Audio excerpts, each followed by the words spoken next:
Hello folks, and welcome back to another edition of the Team TaylorMade Podcast. Chris Trott here, your host, as you should all know by now, and I work out on the global tours, servicing the game's greatest players for all their equipment needs, in addition to capturing some killer podcast content with some great people. Today's guest was the 2015 and 16 Mexican Ladies Champion, the 2018 First Team All-American, 2019 NCAA Women's D1 Champion, and is in her rookie season on the LPGA Tour. Maria Fassi, welcome to the pod and welcome to the top deck of the Team TaylorMade trailer. Well, yeah, it's just very exciting to be here with you and to finally get to see the trailer for the first time. It's pretty cool. I was going to say, how do you, this view, if we take it in and we set the scene at the Floridian here, being up like this is something else. What's it like to see a tour trailer for the first time, I believe?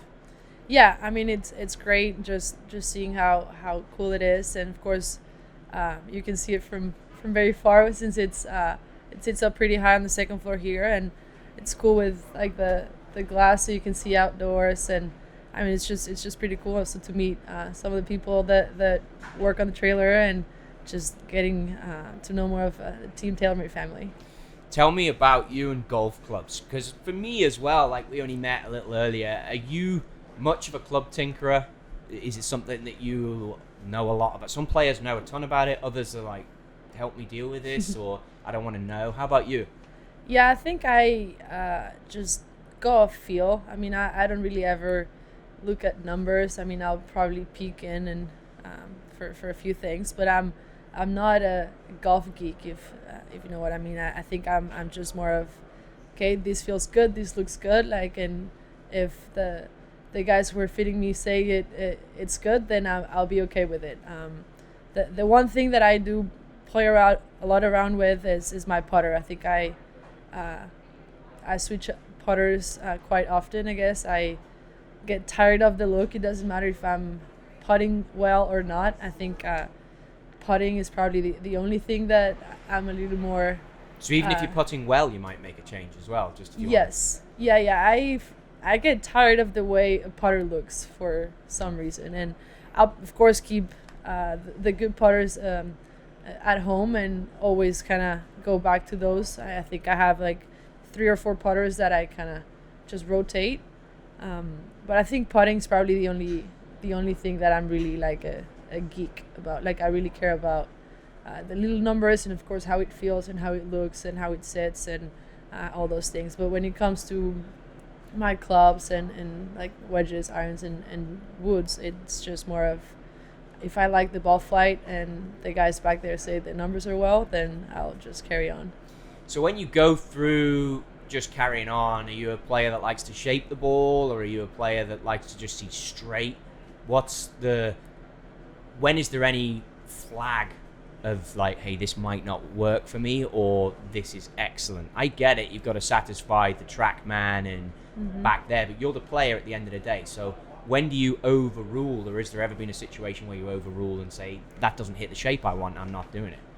Well, I'm scared of the left miss. Yeah. So anytime I see something that wants to go left, I'll probably just try to see if we can find something different. I like to hit a little fade, especially with my driver. So I think that's kind of the shape that I try to look for. Even if it's just a yard or 2 yard fade, but I like to see the ball kind of dying to the right. So if at any point I'll see something that's trying to go left, that'll definitely be a red flag for me. But obviously you're a great player and you've got yourself into this environment.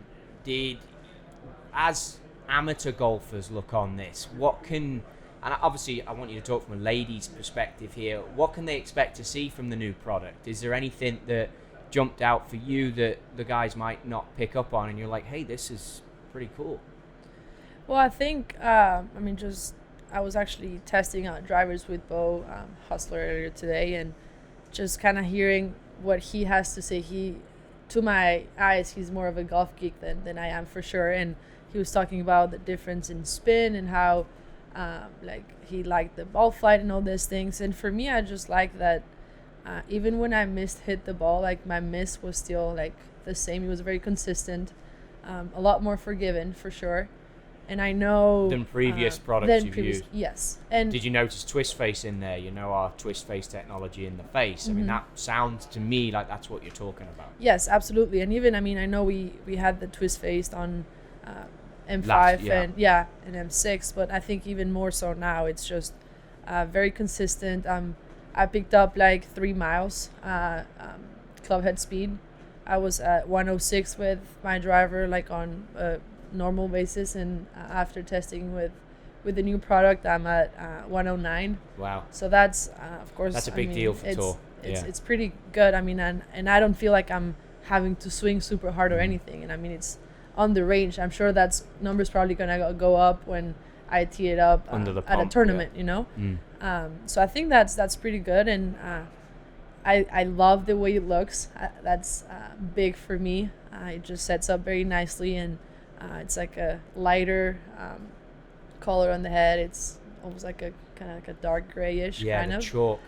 Looks like those badass Porsche designs. Yes. You know what I mean? It's pretty cool, isn't it? So for me personally, I think if I set up to a club and I don't like it, it's going to be very rare that I'll stick with it. So for me, that was big, and I'm just very excited to start using it next year. Do you know, when I go into a pro shop and I obviously look at the products, I'm interested, and I see it, and I look at the ladies' stuff, and they put different colors on them, different shafts, different grips, the club's balance lighter. Is there anything else that you think that these companies should consider that should happen with ladies' equipment, or is it in the right place? Now, you are a different cat because obviously you're a tour player, but what about in general for equipment in the ladies' game? I mean, I think for the most part, I think your average, like, I don't know, club Amateur member, golfer, you know, they'll probably be perfectly fine with what's out there. I mean, I know, for some golfers, you're going to need, I don't know, like a bigger head or lighter shaft or all these things. I think fitting, even for amateur players, it's pretty important because they don't practice as much, and then if they go out and play with the wrong equipment, then it's not going to work out for them. And I know for a fact that nobody likes to play bad when they go. I mean, I don't know, they play 3-4 times a month, and if they go out there and play bad, like, that's not going to be very satisfying. So I think getting a fitting, it's pretty important for those amateur golfers. I mean, if it's just, I don't know, a fitting at a golf store or something, like, it doesn't have to be super specific, but I think it's pretty cool. And I mean, for the ladies, it's I think we, as an amateur golfer, you probably just go with what you have, but I think it's also important to give it a little more attention. Yeah. Rory's just brought out a junior set, and I don't know if you saw, he played in HSBC, and there's a big push on his junior set out there. What did you do as a kid for golf clubs? Were there just cut down ladies clubs, or was there a junior option available back when you were a few years ago, really, because you're still very young? What did you do before you progressed into adult clubs? I think my first set was probably a cut down set for sure. I don't think I had a junior set, especially the club that I grew up in. It's a very small course. It's only 9 holes, and I mean, maybe 150 members on a very good year. So we didn't really have that many juniors, so we just play with what we had. So I mean, they were probably very long, even though they were cut down. They were probably not right for me, but that's what I started with. And then I think a couple years later, I probably got like my first good set that was supposed to be fitted legit for me. Yes. When you see these guys walking around the property, Dustin, Rory, what is there anything that you want to ask them? And have you asked them stuff about your golf game or traveling or anything, and learned anything even from just this morning's interactions? Yeah, I've actually talked quite a bit with Jason and Rory. We were kind of next to each other on a couple of the shoots this morning, and I've just been asking them, like, how many tournaments a year do they usually play, and how do they like, how many weeks in a row will they play, like, if there's a major, and then, like, how will they have it at the beginning of their, like, 3 or 4 week run, or would that be the last tournament they play in? So I'm just trying to see how like they all kind of schedule their year, because I think that's pretty important. I mean, I was kind of just looking over mine for next year, and I was just kind of highlighting the ones that sound cool and that I want to play in, and I added them up, and they were like 28, and I'm like, okay, this is way too much. Like I don't know if I can do that many. And I was talking to them, and I mean, Rory, I think he played like 23 or 24 this year, and he's like, and I'm exhausted. So I think just learning from guys who got like the experience that they have, and just hearing what they have to say and the reasoning behind why they do those things. It's pretty. It's been pretty cool just for me to learn, and I'm definitely not gonna be playing 28 tournaments next year. What about analytics? Because Rory, I know, plans his schedule based around knowing which golf courses fit the way he plays from his numbers. Do you keep analytics? Do you roughly know or have an idea? Okay, statistically, this place is going to be good for my game. Yeah, I mean, does that come into the decision? Yeah, for sure. I mean, I know there's a couple places that we went to this year that I know my game's not fit for those. So I'm like, okay, I'm not gonna go back to those courses. I mean, I had a great time and people were amazing year round, but just the course is not set up for the way I like to play the game.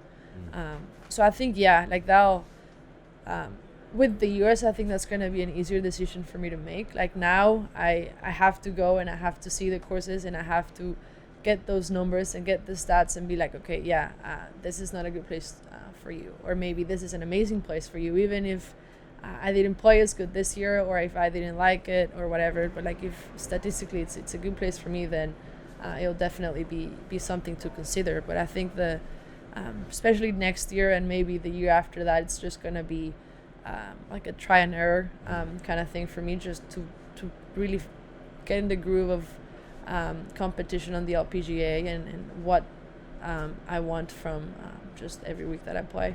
We did a really interesting podcast with Sean Foley in season 1, and Foles was touching on what he felt the differences were between LPGA and PGA, and when he works with an LPGA player, the areas he wants to improve in their game versus the areas he wants to improve in the men's professional game. Do you see that there are areas on the ladies' game already, having spent a limited time on tour, but you need to improve there in order to achieve, I'm sure, your lofty goals? And are they different, you think, from what the men's game is?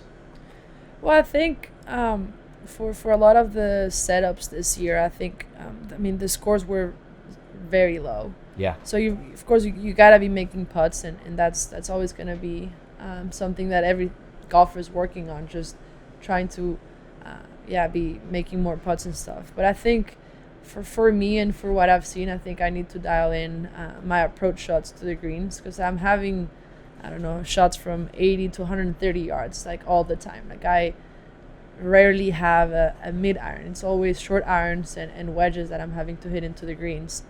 So I think if I can dial those and be very confident and comfortable over those, of course the putting's going to get easier, because I'm going to be hitting it closer and having 10, 12 chances at birdie around. So of course, you're not going to make all of them, but if you make 6, that's a pretty good number. Good on the number, board, yeah. So I think I'm just very. I thought it was going to be a little bit different, honestly. I thought it was going to maybe play a little bit longer and stuff like that, but it actually, courses play a little bit shorter than I thought, so I just got to go back and really dial those in for next year. That's interesting. So coming out on tour, the whole environment of how the way course setup is different to what you considered. It's interesting. And I assume you're one of the longest players out there, right? Yeah. Because you give it a crunch. I do. I enjoy doing that too. But yeah, I honestly thought it was going to be a little bit longer than what it actually is. Like the U.S. Open and KPMG, I think those were the two that played the longest. And you played well U.S. Open. And I played pretty well at both of those. I think that's where I feel most comfortable. But that's not how it's going to be every week, so I got to get to be comfortable with some of the shorter numbers as well. What about Lorena Ochoa? Must have been an impact on you and a role model do you have a relationship? Are you guys talking? Does she help you out at all? Yeah, I mean, growing up, she was what I wanted to be like, and just both in and off the golf course. I mean, she's an unbelievable player, and it's just very exciting to be able to call her a friend. I mean, I think it's pretty cool. She's very close to me. My dad actually knows her from before, and I mean, growing up, I was fairly close to her, and now even more so. I talk to her very often, actually, and it's just cool to ask questions and see, like, hey, like, how would you do this, or what do you think about that, or just hearing some stories that she has, and how she went about things, especially her rookie year and the first few years of her career. It's been pretty important for me. What's the best piece of advice that she's given you? Well, she says that like, don't look to the side, like, just kind of stay Just on be- your lane, like, just do what you are doing, like, because there's girls that are gonna be on the range for 8 hours, and if that works for them, then that's fantastic. And then there's gonna be girls who just warm up and go to the course and play 9 holes and then come back the next day and are ready for a tournament, you know. So it's so different for everybody, and she's just like, hey, just keep doing you, like, don't be looking around, like, if maybe you see something that you think it might help you, like, maybe give it a shot, but don't change it all out of nowhere because somebody else is doing it and they're being successful with it. Yeah, that's good advice. So we got to go there because it's everyone listening to this, mine included, dream. Augusta. Playing Augusta must have been unbelievable, and to play it in a tournament like that must have, like, tripled the experience. Talk to us a bit about that. Yeah, I mean, it was so cool. It was my first time at Augusta, so that was pretty special alone. And then, of course, getting to play the weekend before the Masters, and in front of, I mean, like, 35,000 people. I've never seen so many people on a golf course, so that was super exciting as well. And I mean, it was just a dream. I mean, it's really hard to put into words what that round meant, and of course it didn't end up going my way, but I think it was for a reason, and I mean, I had a blast. I think I played as good as I could. I gave it all. I have no regrets, not one thing that I would want to change from that round at Augusta. And it was just so much fun. I mean, to see the support that women's golf got, and I think from there we were getting a lot more coverage, and it's just exciting to see that people care about what we're doing, and hopefully we can keep it going and make it keep growing. I think it was amazing that Augusta put that on. I think for the ladies' game, it was unbelievable. Your review on Augusta's position with the ladies' game, do you think it really is a needle mover for women's golf? I mean, honestly, I think it's a needle mover for women's sport. I mean, I think the fact that they opened the doors for us, and they hosted such an amazing event, it just means so much. I mean, it's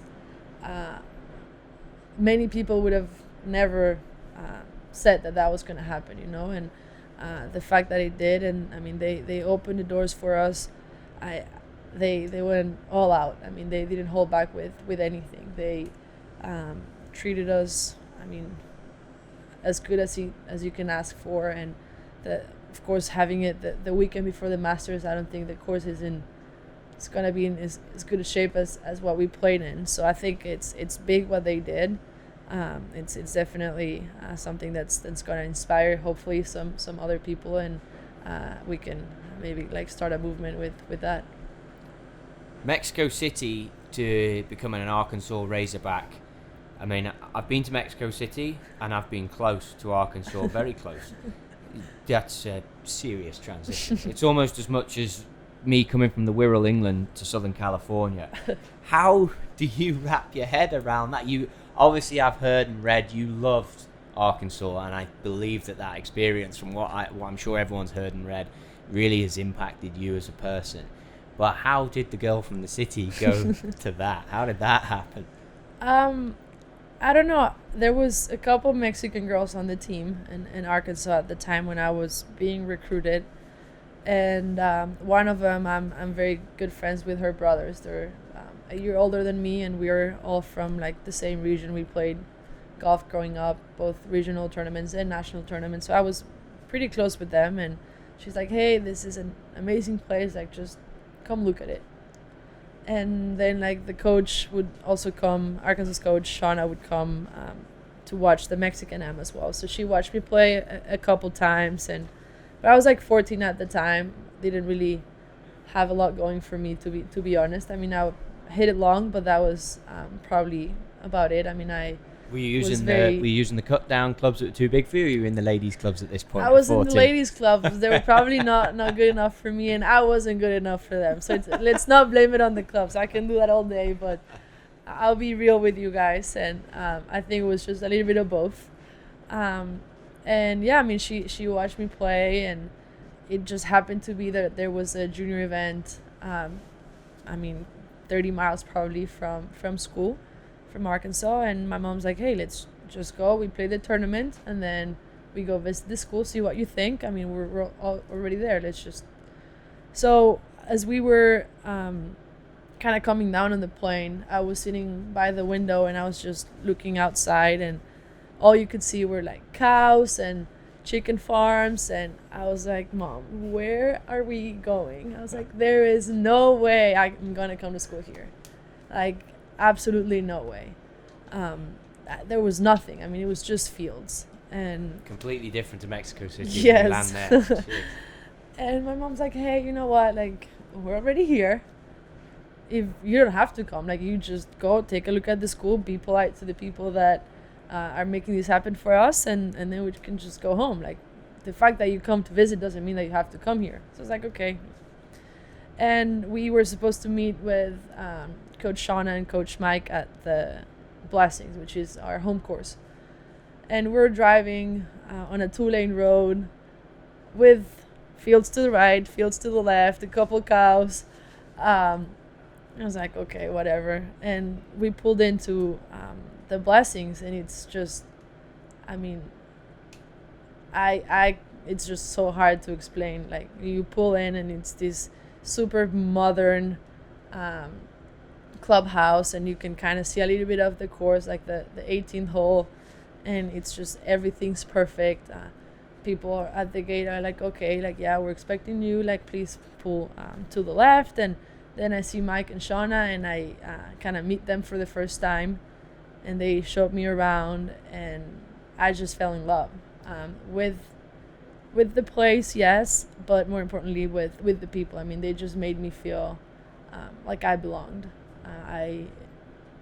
We from the course, we then drove to campus, and they showed me around, and then we met some of the people that helped us in academics, and then like our trainers and nutritionist and all those things, and everybody was just so happy to work there. It seemed like just a big family, and everybody just super welcoming, and happy to be showing me around. And the girls on the team, the same thing. I mean, they were all super nice, and they're like, hey, if you have any questions, like, you can always reach out to us. And I don't know, it was just a very nice culture that they had going. And I was like, okay, Mom, like, maybe I'll take all that back and consider coming to Arkansas. And that was the first school I visited. And left an impression, because obviously then when you went on, it just ends up being where you go, right? So. Yeah, and it was, Shauna offered me my scholarship right away, and she's like, hey, I know you're super young, like, you're only 14, so I'll give you a year. The scholarship's yours for a year. Go look around, see other places, see what you think. And the only thing that she asked, she said, if you're thinking about going somewhere else, before you commit to them, please give me a call and tell me if there's anything that I can do to change your mind. So I was like, okay, thank you, I appreciate that. And then I went to maybe 6 or 7 other visits, and every single one of them, they offered me, and they're like, okay, you can sign here if you want to come. I was like, okay, like, let me think about it maybe, you know, like, everything was so rushed with some of those other schools. So I think I really valued and respected also that from Shauna, that she's like, hey, and she said it, like, I know we have it good here. I know there's not going to be another place that has it better than us. but she's like, it's not fair for me to just pressure you into deciding. So I think that just she was so humane, and I mean it was nice to, I don't know, get that feel from her. Like she really wanted me, but it wasn't gonna be the end for her. Where with some of the other schools that I went to, it kind of felt that way. So I'm very happy that I ended up in Arkansas. It was definitely an amazing 3.5 years that I was there. Everyone who goes there seems to speak the same. And obviously John Daly's a big guy, a big character around there. You got any John Daly? Have you met him? Are there any stories? Have you seen him at all around campus there, or? Yeah, he comes to the football games, Yeah. and when he comes, I mean, there's times that he'll go and play like in the morning, and then just go to the games. But I haven't personally met him yet, but I've heard a lot of fun stories from him. Yeah, he's a good guy. So now we look at TaylorMade, and obviously I think all of us here hope that we can fulfill a little bit of that. Sounds like just a fraction of the role that Arkansas did for you. If we can become your family as a pro, I know we'd absolutely want to do that. But what made your decision to join TaylorMade? I mean, it sounds like you're a deep thinker. You consider so much to go to Arkansas and become a Razorback. What made that decision to trust our company with the tools of your trade, which is important as a pro? Well, I think one of the main things, the first good set that I got growing up, it was a TaylorMade. It was a nice fitting, and it just happened to be that TaylorMade was the brand that worked with what they saw. So I was comfortable with the product. I've only played 3 brands mainly growing up, so I knew like I wanted to stay around those same brands, because I didn't want to really make a big change for money in my professional career, because I was like, I think I can do better with what I know than just chasing after a good paycheck, you know. So I was like, I'll just, if we're going with a brand, I was like, I want to stay with like this 3 brands that I know I've played and that I'm comfortable with, and I can play most of their stuff. But TaylorMade, like I don't know, it was different. Like I had, I remember when I was a junior, TaylorMade Mexico like kind of helped me out a little bit. So like I had a relationship with them, and they were great. Like they were just very nice people, and again, like just super excited to be doing what they're doing. And I think I really respect and admire that, I guess, because it's a constant in when it comes to making decisions. Like I really like people who like to work and like to do what they're doing, and you can feel that. So for me, when we were talking to a couple companies and just looking at making a decision for clubs, I was like, okay, I think TaylorMade is going to be up there. And I know my agent, he has such a long relationship with TaylorMade, with some of the players that he's had, and he's like, you're not going to find better people out here than TaylorMade. And I know a couple other people that also had TaylorMade in the past or currently, and they're like, yeah, like it's whatever you want, you get there. It's nice, it's quick. It doesn't matter if you're Tiger Woods or if you're just a rookie on the LPGA, they treat you the same. So I think that's pretty cool how it all kind of went down, and I'm just very happy that I ended up going with TaylorMade. We're very happy you're here, and I know Wade downstairs, our head tech, he'll be over the moon that you use that Tiger Woods line, because he likes to think that he treats everyone the same, and it's super important to us because all you guys you're all going for the same thing. So what can we expect to see from Maria Fassi as we move forward? What do you want to be? What do you want to put onto the tour, and what do you want to stand for in pro golf? Well, I mean, I'm really hardworking, so you'll see a lot of that. I'm a fierce player. I think I like to go at it. I like to rip, and of course with good equipment like I'm gonna have for next year, it's gonna be great to be able to rip it and just we like rippers. be having fun. Yes.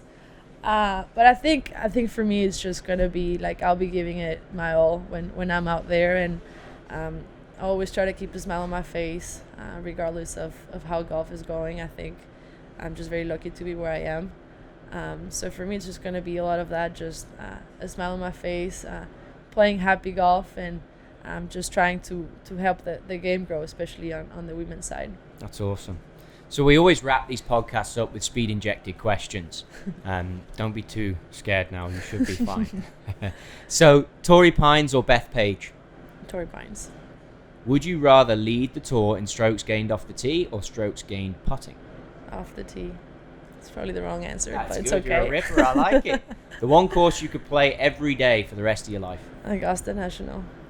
Messi or Ronaldo? Ronaldo. I know that you're a big soccer fan. Yes, so. big time. Window or aisle? Window. Number of career hole-in-ones? 1.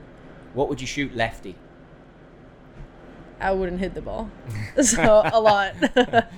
Favorite TV Netflix show right now? Schitt's Creek. Mallet or blade putter? Mallet. Beach or the mountains? Mountains. And the one shot in your career, which I know is so far, we'll take amateur career as well, since you've ever played golf, you wish you could have a mulligan on? Oy. That's a hard one. I know. Do you want me to tell you what some other people answered it with? Yes. Matt, it's not for me to answer, so you can answer it the same if you like, but I sat here with some of the best players in the game, and a couple of them said they wouldn't have a mulligan because golf is what it is. And I think that's a cool answer. That's what makes it hard. Yeah. Because, I mean, let's go back to Augusta. Like, of course, yeah, there's probably a couple shots that I could have hit better, for sure. But I wouldn't change it because it would be different. Yeah. That's cool. I think so. I think that's a great answer for whoever said it. Thank you. You're in good company, trust me. Yes, I think it's I think it's brilliant. It shows so much for the golf, and I think sitting down here with you, and this is the first time I've really got to talk to you. I'm super excited about the future. Thank you. Yeah. I think you're going to fit in great round here, and I'm super excited to watch what goes on. And honestly, I know Wade and I said it before we got rolling. You are welcome on this trailer anytime we are anywhere near where you are. Cruise on. Come and play the PlayStation, hang out with us. We'd love to see you. Thanks for coming on the podcast. Guys, this was Maria Fassi. She can be found on Instagram at MariaFassi1. Of course, it's the number 1. And you can follow myself at TrottieGolf, where I'll be captioning some of the stuff from the PGA Tour, at TaylorMade Golf for the main handle. And we can also be found at SoundCloud, Spotify, all the usual places. Hope you enjoyed this episode. Maria, thanks for swinging by. Awesome to have you. Enjoy the rest of your time here at the shoot. Yeah, thank you. Thanks for having me. This was very cool.